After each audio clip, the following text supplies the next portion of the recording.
Yo guys, this video was recorded almost 2 months ago, so some of the information about the PC components may be outdated. Regardless, enjoy! We've got the lights, we've got the camera, now it's ready for action. It's safe to say that I haven't lost my corniness. If you haven't been around here before, I would like to say a deep thank you from the bottom of my heart for stopping by to check out a guy like me talk about nerdy stuff for some time. For those of you who have been around here, probably a few years ago or more at this point, I'd like to wish you a warm welcome back.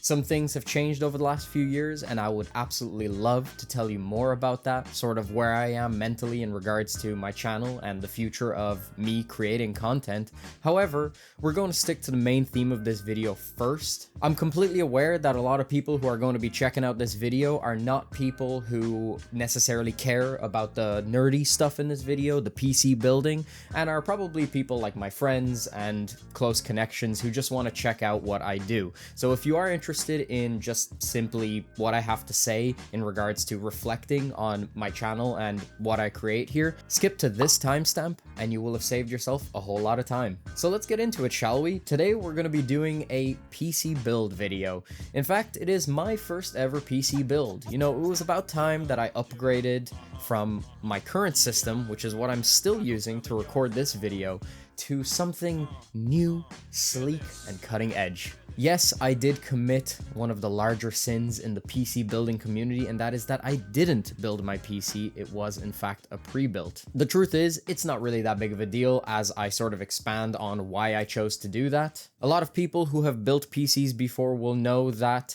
it requires some level of technical knowledge. Not to say that it's really difficult. I honestly believe that with a little bit of research, most people could definitely figure out how to put a PC together. However, when I was first getting into PC gaming, content creation with a better system, I really didn't want to put that effort in. I really just wanted to buy something and have it work straight away. So that's why I took myself to the website CyberPower and I decided to buy the current build that I'm still rocking today. And it is very outdated and in desperate need of some juicing up. I will be getting into some of the parts that are in my current PC, but just know that I am not taking anything forward. The reason for this is because my PC is so old and so outdated that there is pretty much nothing I could take moving forward. I still have a hard drive in this thing, and I know for a fact I don't want to rock a hard drive moving forward. I want to move some of the stuff from this hard drive onto my new SSD, which we will talk about in a bit. I want to leave hard drives in the past. I guess you could argue that maybe I should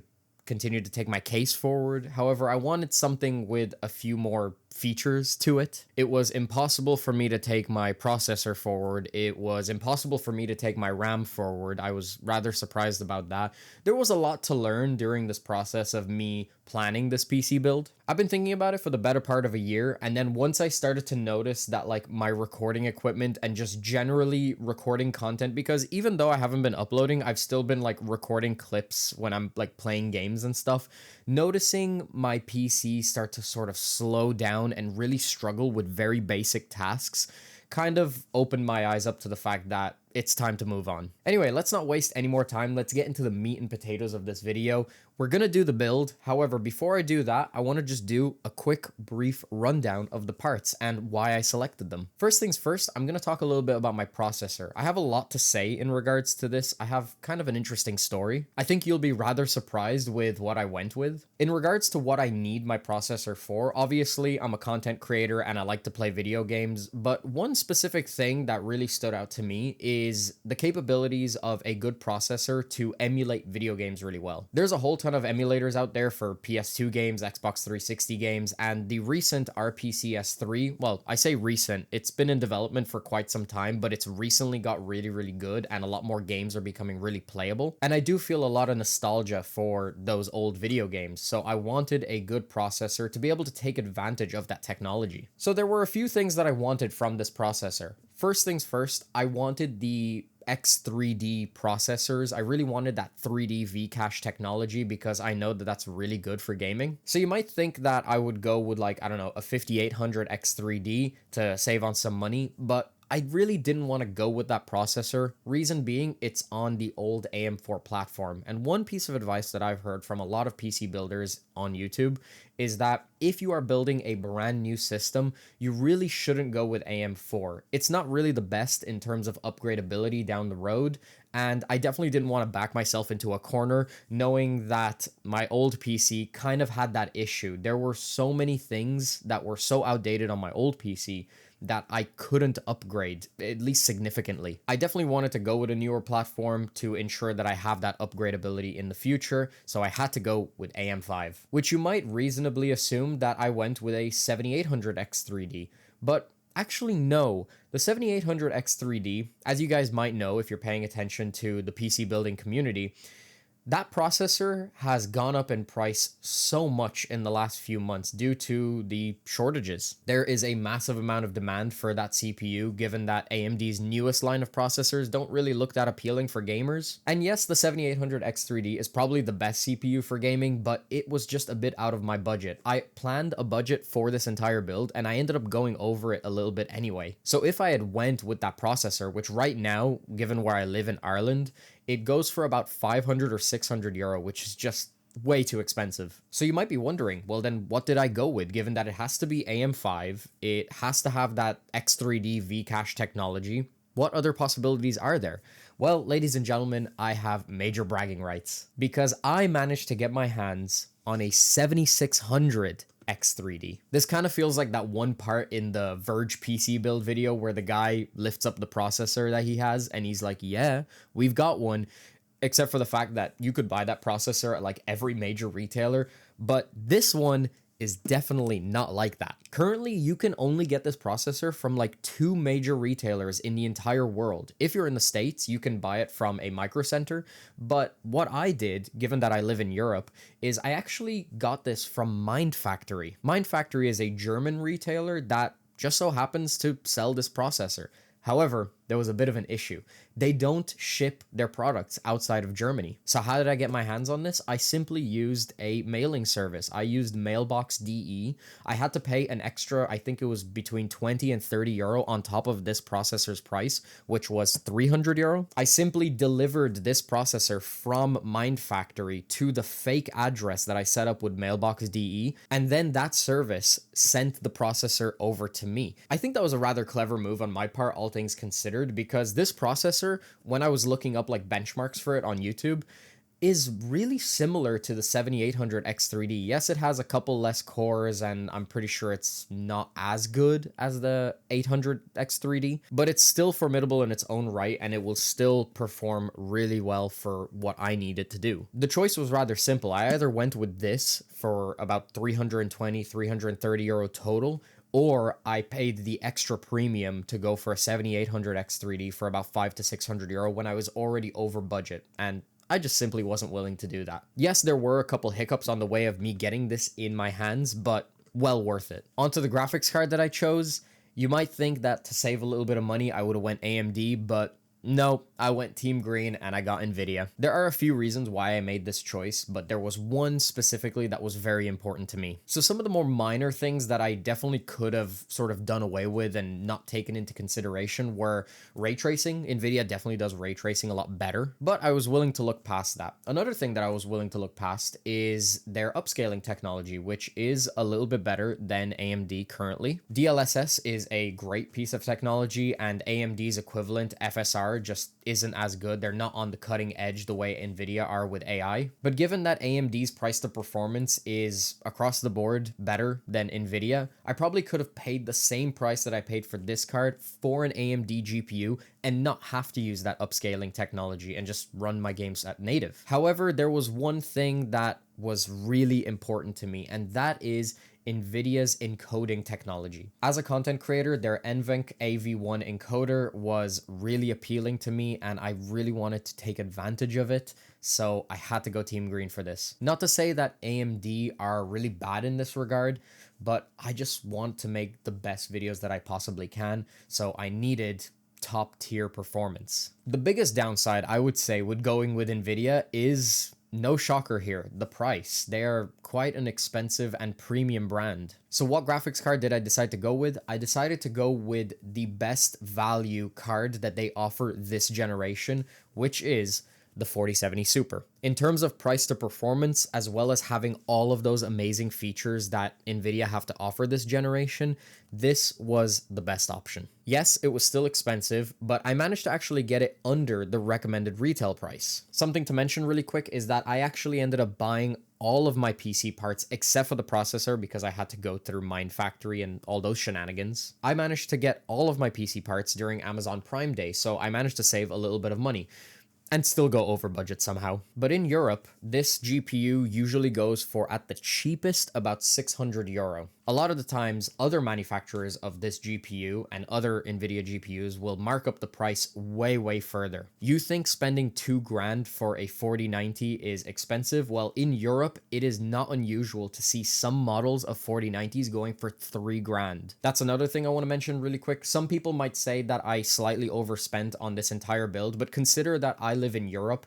In Europe, we're never going to get PC components for as cheaply as you do in the States. But working with the circumstances that I'm faced with, I think I did a pretty decent job. But yes, this GPU usually goes for about 600 euro at the cheapest end, and on Amazon Prime Day, I managed to pick it up for 575, which is not too bad. For the RAM, I decided to go with this 32 gigabytes of DDR5 memory from Crucial. It is CL36 RAM. However, I have a little bit of a story with this as well. See, this is actually not the first kit of RAM that I purchased.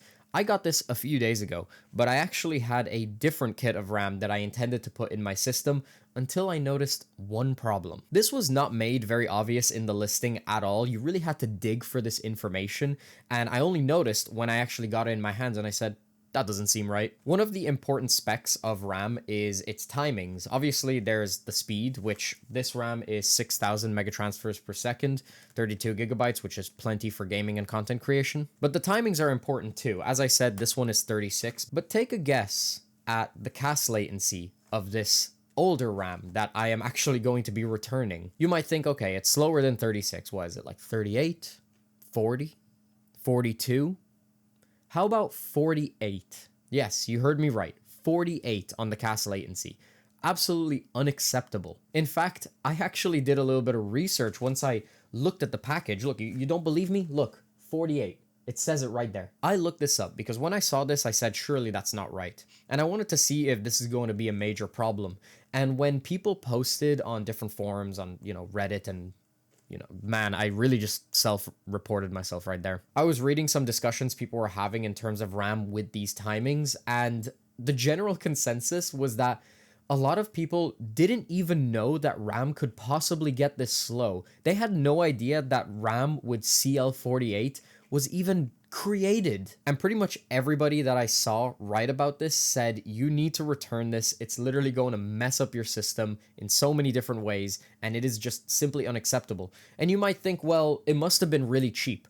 No, these two RAM kits cost pretty much the exact same amount of money. So that begs the question, why does Crucial even sell this? You know why they sell it? Because they know that stupid people like me are going to buy it by accident. And we're not going to return it. We're just going to deal with it and use it. Not me, though.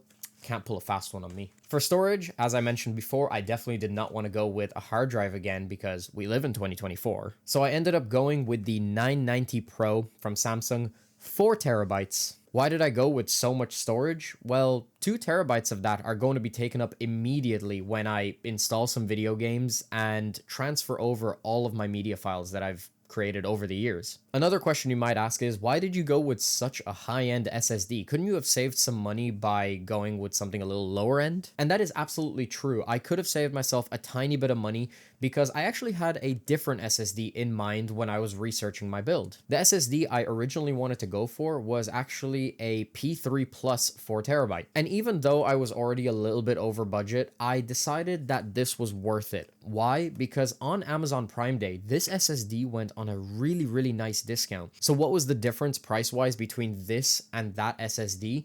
Well, it was about 50 euro. When I took a look at the SSD tier list, I found out that the P3 Plus is considered an entry-level SSD. That's not to say that it's a bad SSD, that it's just gonna fail on me or something. I mean, Maybe that'll happen with this. But of course, like with many things in life, you get what you pay for. And normally this is way more expensive than the P3 Plus, but given the Amazon Prime Day deals, I managed to get this at I think like 33% off of its original price, which ended up being just €50 more than the P3 Plus. And where does this land on the SSD tier list? This is considered a high-end SSD. So I'm going up a couple tiers for just a little bit more money. And so I figured this is probably an area that I can afford to spend a little bit more. Moving on to the next component, we're going to talk motherboards. And the one I went for was the MSI B650 Tomahawk Wi-Fi. This motherboard is an absolute tank. I did a lot of research on the motherboard that I want to go with, and this one really spoke to me. And luckily, again, on Amazon Prime Day, I managed to get it at a pretty sweet discount. The motherboard that is in my old PC doesn't have Bluetooth or Wi-Fi. I connect via LAN cable for my internet, and for my Bluetooth, I have a little Bluetooth USB, which is really garbage. A lot of the times, it just randomly disconnects, and it causes issues for me all the time. It's gonna be so nice to finally connect my speakers via Bluetooth to this without any shenanigans. This motherboard has enough PCIe lanes for me to do what I need to do. It has enough PCIe lanes to fit my graphics card and my newly acquired 4K 60 Pro that I got secondhand. And luckily the dimensions of that are going to work out just fine. And of course, this is on the AM5 platform, so it's going to pair perfectly with my CPU, and it also supports DDR5 RAM, which is exactly what I got. For cooling, I decided to go with a liquid cooler, and the one that I got is this one, the Master Liquid 240L Core ARGB. It was the cheapest decent cooler that I could get. You know, I didn't really want to overspend in this realm. The reason I didn't go with air cooling is because this was only slightly more expensive than air cooling, and liquid cooling is generally a little bit more efficient. It will keep your temperatures a bit lower. I don't have too much to say about that, so we're going to move on to the next component, which is my power supply. I went for a 1000 watt gigabyte power supply. You might ask yourself, why did you go with 1000 watts? That is insanely overkill for this build. And it definitely is. But the reason I did this is because around the time that GTA 6 comes out, maybe a year later when they release the PC port, I really want to get an overkill graphics card. I fully intend to, at some point, get a crazy GPU, like a 5090. So the reason I got a 1000 watt power supply is because I want to give myself the headroom so that I can upgrade to that probably very, very beefy GPU, which is going to draw a lot of power. Could I have gotten away with a little bit less, maybe 850? Probably, but I didn't want to take that risk because we don't have enough information about the next generation of GPUs from NVIDIA just yet. Power supplies are generally one of those parts that you can take with you generations down the road in multiple PC builds, so I didn't mind spending a little bit more. I say that, but this was actually really cheap. I managed to get this for just over €100. I checked where this power supply lands on the power supply tier list, and I believe it landed either at a B or an A, which, given the price, really surprised me. For the case, I decided to go with the H5 Flow, which I have already opened and I'm not going to attempt to lift on camera because it's big and heavy. I'm actually using the box that it came in to prop up the camera right now. I wanted to go with a nice, minimalist, sleek looking case that has good airflow, and this happened to fit my budget. It is, again, the best case that I could get for a very low price. And again, on Amazon Prime Day, it got a little bit of a discount. I quickly want to mention some of my older PC parts because I forgot to do that while I was going through the components. For my processor, I'm not sure if I remember 100%, but I believe I have a Ryzen 7 2700X, which is really, really outdated. For the GPU, this is probably going to be the biggest upgrade in my whole system and the one that I noticed the most because in my current build, I'm rocking a GTX 1060 6GB.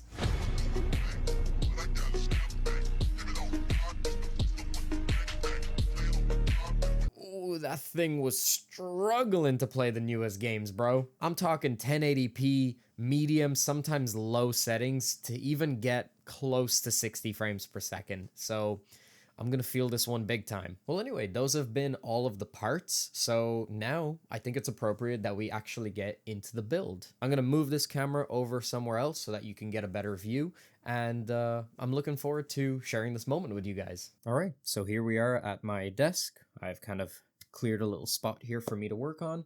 I won't be building this just from memory because I'm not that good, but I will be in fact using a YouTube video to help me through this process. I will be using PC Builder's How to Build a PC video. The reason I decided to go with PC Builder's tutorial is because he explains things in a way that are very, very simple for me to understand. You see, I'm a little bit simple-minded, so sometimes I need things put out very, very plainly.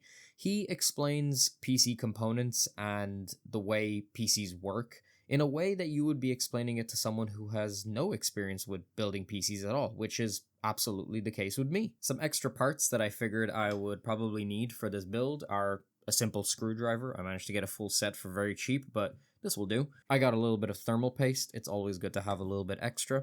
I've got my USB stick here with Windows 10 and the BIOS for my system. And I also got a GPU sag. I figured this will probably be handy because the 40 series GPUs, or GPUs in general these days, are very bulky and I don't want to cause any damage to my motherboard. Right, first things first, we're going to start with the motherboard. I'm going to unbox this and hopefully not tear anything to shreds. Here we go, we've got our motherboard as well as all the little accessories it comes with and I don't know, a few like stickers. That's pretty cool. We're going to keep that on top of the motherboard box for our build. Let's quickly open up the CPU socket. All right, here we go. The part that every newbie building their first PC gets really terrified about, the processor. Only hold it by the sides, line up the triangle, apply as little side-to-side pressure as possible. Oh boy, this is terrifying. Nah, it's fine, honestly. There we go. That's in. Just let gravity do the work. Flip the hatch down. Man, that takes a surprising amount of pressure. You know, I'm glad that I found out about that before building this PC. One thing that I heard is that this little retention arm takes a surprising amount of pressure pushing it down. And if I had not known that, I probably would have thought that I was breaking something right there. But there we go. I think we have our CPU in there. I don't see anything wrong with it. It looks perfectly fine to me. This little plastic bit, I hear that this part is completely worthless and you can just throw it in the bin. No, I'm only messing with you. Yes, I'm going to keep this. Don't worry, I'm not stupid. All right, next up, we're going to install the RAM. This is probably one of the most satisfying parts. Here we go. We've got those new fresh sticks of RAM right there. I am not going to make the newbie mistake of installing them next to each other. I'm going to make sure that I activate dual channel memory, and we just line it up with the little slot and just, oh man, that takes a surprising amount of pressure. Either that or I'm just really, really weak. There we go. Nice satisfying click, and we got them in.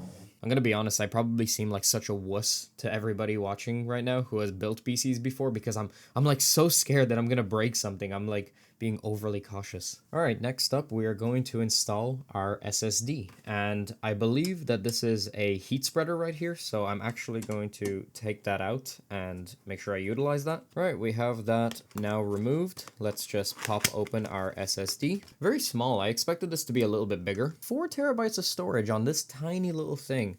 Isn't that something? And from here, I believe we just kind of slide it into this little thing at a 45-degree angle or so. There we go. Nice little satisfying click. I believe we just kind of rotate this little plastic bit, this like standoff. There we go. That's installed. I'm pretty sure that I'm supposed to put this, yeah, there we go. I'm supposed to put this heat spreader back on, so I need to peel this little plastic bit off. Ooh, very satisfying. And I believe from here we just screw that back into place, and that's kind of everything to it. That wasn't too difficult. There we go. Nice. All right, so now we're done with our motherboard. I'm going to put this away and we're going to move on to the case because that's what we're going to prepare next. All right, so it seems like this is going to take up the majority of the shot. I apologize about that. So one thing I do regret a little bit during my purchasing of the parts is I actually didn't get more fans for this build. So right now we've got one at the back and we've got this one fan here that is going to blow air directly onto the GPU.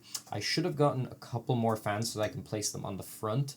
Perhaps I will move this one from the back onto the front and then have the AIO at the top. I think that's probably the orientation I'm going to go for until I pick up a couple more fans. Yeah, you know what? I think I'm going to do that now, actually. I don't want 3 exhaust fans and 1 intake fan at the bottom. I would rather have 1 intake fan at the bottom here at the front, 1 for the GPU, and then 2 exhausts at the top through the AIO. Definitely a bit of an oversight from me, but I will probably address that in the coming weeks. But for now, hopefully it won't cause too many issues. If you guys think what I'm doing right now is a bad idea, let me know in the comments below, please. All right, there we go. I've got that fan moved from the back here to the front. I think that looks about right, but tell me if I did something wrong. I want air to be pushed in through the front like this, so I figured that these brackets here indicate like kind of where the air is going. I'm pretty sure I saw that on a YouTube video before. I believe the next step is actually to grab the power supply and see if my system will post. And now here I run into my first problem. We don't use these in Ireland. We use the 3 pins, so I'm gonna have to get an adapter really quick. The reason I believe I got this is because I actually ordered these parts off of Amazon Germany, not Amazon.co.uk, because Brexit customs and shit is really expensive. Alright, so here we've got the power supply. I'm making a bit of a mess here, but the case is coming back. Okay, so right now I gotta route these 4x4 EPS cables through. Okay, the motherboard has returned. I feel like I'm playing a dangerous game right now, but we're gonna make it work. There we go. EPS cables nice and snug. Alright, now I think we're gonna get the motherboard in. Beautiful. That looks like it's in properly. I'm just looking at that middle pin. It looks lined up perfectly. So I hear that the screws at the top around here are usually the most problematic. So we're going to try and line those up first. This is not a job for someone with fat fingers like me. And now all the screws are in place. I just got to go around and make sure I tighten all of them. Bam, all done. All right, I think I've got the cables that I need. That being this big power cable and my PCIe cables. All right, now we just sort of shove everything in the back. You know, if all else fails, that's my number one go-to advice. And bam, just like that, I've got my power supply in. Right, now we're just going to be routing a few of the cables. So this is the 20+4 power connector. Give it a little hefty push. All right, from here we just need to kind of hook up things to the motherboard. There we have HD audio, front panel USB-C, and this blue one. I will tell you what that's for, but I forgot. And finally, the fans. Alright guys, now we're gonna do the part that everyone loves. We're gonna pop the GPU in. Just slide that out of the box. And just like a treasure chest, there it is, baby. Let's take that out of the packaging and just leave it there for the moment. Right, so we've gotten a couple of these rear guards off. Now let's just peel the plastic off of this PCIe slot. And now let's just take a look. Oh, look at it. It's beautiful. I love when you get to just peel that new plastic off. Make sure we get it off the fans as well. Look at that thing. That thing is so beefy. All right, let's press the lane down, open it up, and just line it up. It's in there. Now let's just press down a little bit, and bam. Perfect. Now we just screw it down into place. Now we've got the PCIe lanes into this adapter thing for the GPU. And I know that this part is really important. You really need to make sure that this is seated in there really well, or else you're gonna have a few melting issues. I'm really glad that this is something you have to deal with on a card that you spend so much money on. Alright guys, we've got the moment of truth right here. I've connected this up to my secondary kind of poopy monitor. This one is only 1080p, but this is not the one that I use mostly. This is actually the one that I use usually. This is my 4K monitor. I plan to get a second one at some point, but for now we're going to connect up to this and we're going to see if this turns on. Okay, so we hit that switch at the back. We do have that little red light over there. I know some people usually get worried about that, but I've also seen people say that once you turn on the PC, it should disappear. So let's see. Moment of truth. 3, 2, 1. Oh, the light went away. There is other lights. I wonder what those mean. Are those errors? This is literally the first time I have ever clicked on a PC that I've built. Oh. Is this good? I am unsure. Oh shit. I think something's happening. Am I posting though? That's the thing, I don't know. Hey, I'm pretty sure that's it. I'm pretty sure, yep. That's it. I think we've posted. Wow. You know, I have to admit, I'm pretty impressed with myself. First try, pressing the on button, we get to post. There is a little issue. I'm noticing right now, my CPU core temperature is very high. So I probably have done something wrong. Oh, we don't have the liquid coolers installed yet. We are going to do that later. But for now, let's turn off the PC. So it is the next day.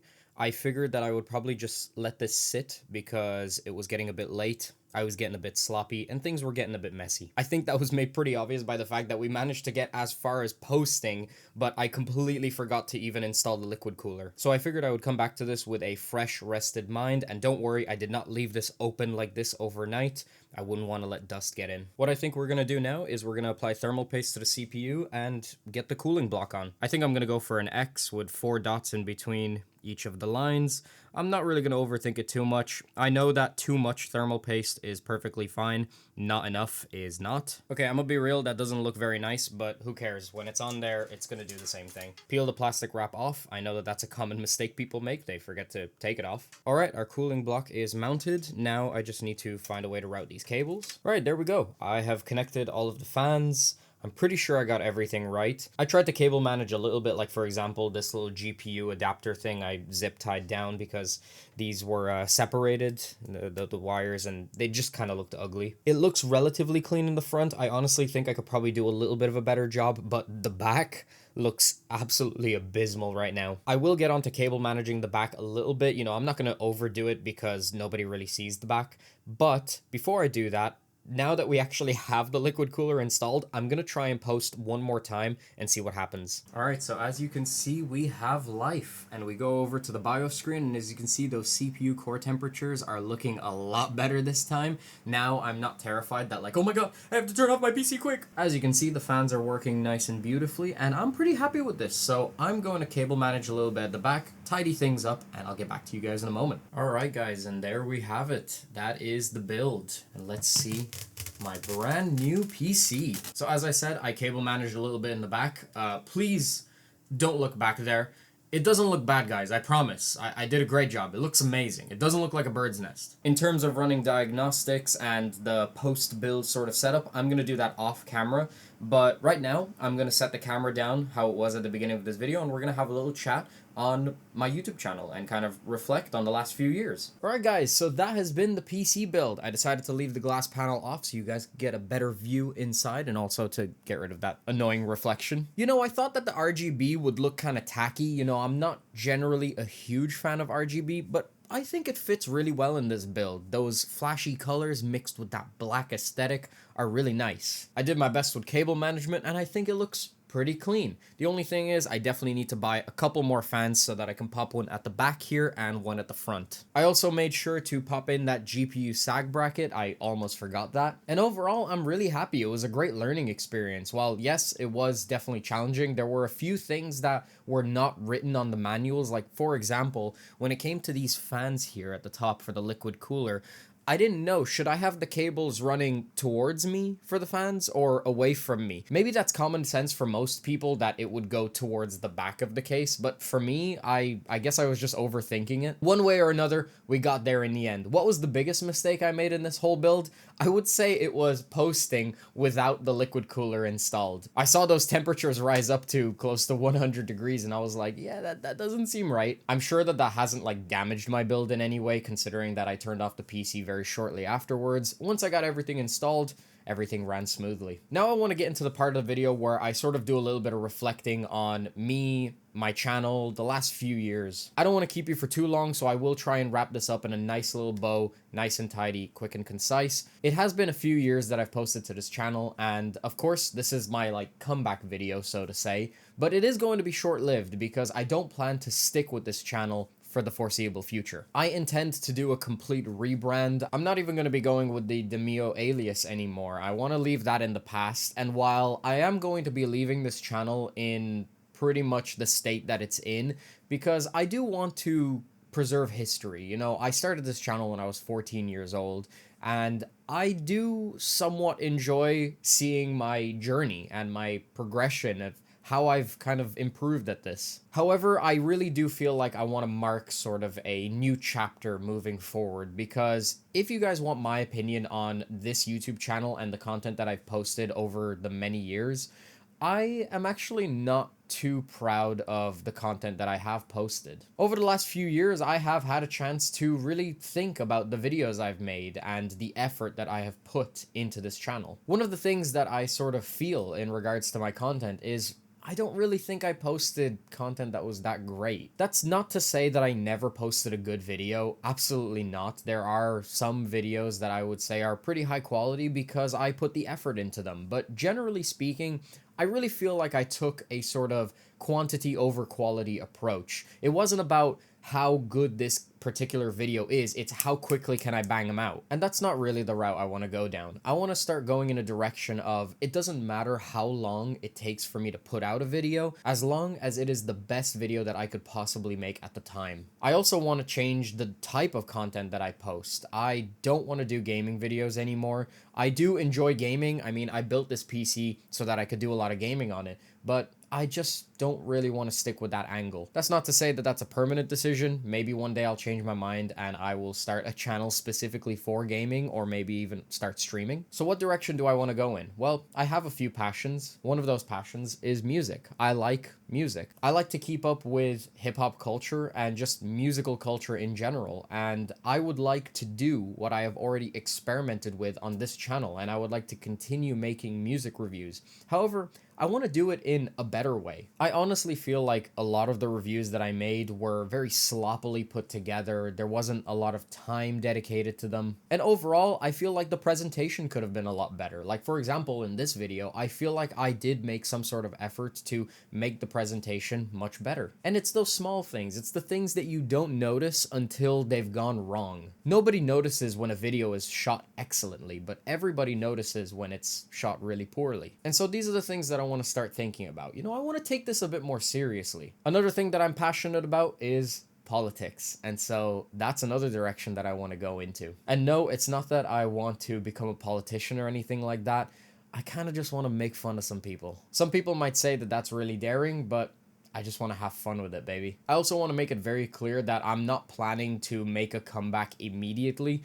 It might still be some time until I come back fully and I start posting content regularly. But remember, my #1 rule is to make every single video feel like it is my last. I also want to structure things really well. If I'm going to do music reviews and I'm going to do politics, I want to make sure that I keep those separate. Perhaps I will have a channel dedicated to music reviews and another channel focused more on politics. Also, live streaming on Twitch. That's something I really want to do. Recording this video has made me realize that there are still some things that I need to invest in. For example, I don't want to record on my phone from now on. I want to make sure that I get a dedicated camera. So that's probably down the pipeline for me. That's just more money to spend. At the end of the day, I think it's going to be worth it because I don't want to just record videos for the sake of recording videos. I want to really feel good about what I put out there into the world. And of course, I hope that you stick around for the journey. I think it's going to be an amazing one. I don't want to ramble too much more, as those are pretty much the thoughts that I have overall in regards to me and my content. This has been a very enjoyable video to record, and I hope you enjoyed it even half as much as I did. I feel good about this. I feel good about the future moving forward,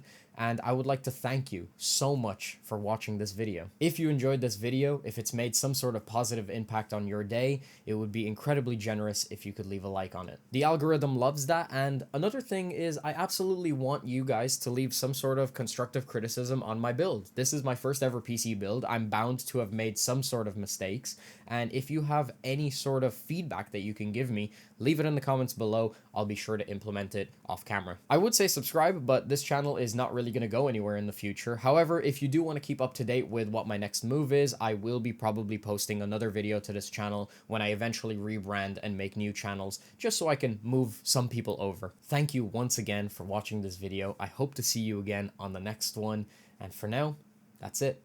Ciao wow.